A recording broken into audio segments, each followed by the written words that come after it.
It's no doubt that there's been a lot of questionable selections in quarterback over the last decade in the NFL draft. Dillon Gabriel was picked by the Browns in the third round this year, and it was a questionable pick to say the least. Dillon Gabriel is definitely a shorter quarterback, and from what we've seen in recent years, shorter quarterbacks seem to take the most time to develop. Take Panthers quarterback Bryce Young, for example. He had to sit to figure some things out. The biggest thing that we saw with Bryce Young was how his decision-making improved. He was seeing reads that he wasn't seeing before, running when he wasn't running before, and just overall his vision on the field, it almost seemed like he got more experience, just sitting those few games behind Andy Dalton, who played pretty well. Could Dillon Gabriel follow in the same footsteps as Bryce Young? Is he going to have to sit and learn and just wait his turn? I'm personally not 100% sold on Gabriel. He's undersized, he's got the arm talent, he's got some good accuracy that he showcased at Oregon and Oklahoma, but in the NFL, it's different. He's also going to have no margin of error with such a competitive quarterback room in Cleveland. Will Gabriel be able to adjust and kind of change his style to fit Stefanski's system? And will the Browns be able to develop him as a quarterback and as a learner of the game in college, now transitioning to the NFL? The Browns are notorious for not developing quarterbacks, and on top of it, he is in one of the most competitive quarterback rooms in the NFL with Shadour Sanders highlighting, the quarterback room probably the most, I'd say, outshining Deshaun Watson for getting the most media attention right now.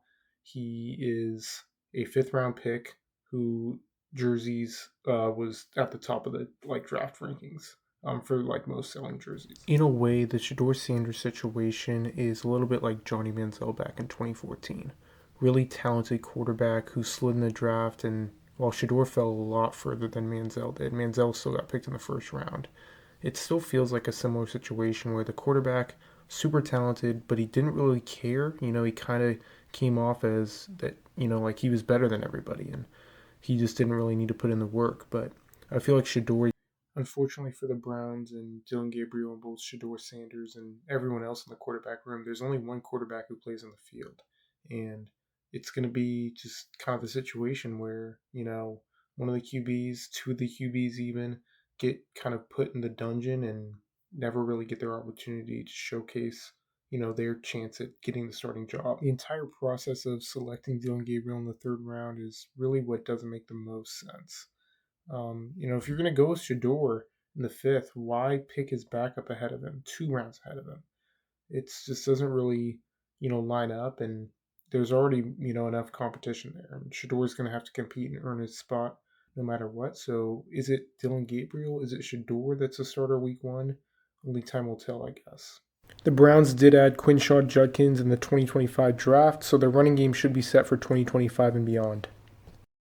Judkins is an explosive runner who's going to be able to really open up the play-action game for whoever's at quarterback. If you can get anything from him in the receiving game, that's just going to be a bonus, and it's only going to help the Browns' offense more.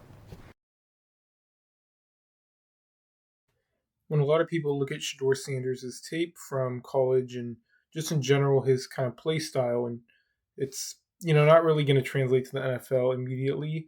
It's a lot of holding on to the ball. It's a lot of big plays, waiting for Travis Hunter to go down the field. But I think with the Browns, it's going to be a little bit of a different situation. He's going to have to use Judkins really well. He's going to have to really just work the defense, understand, read the defense, and not make bad decisions in general.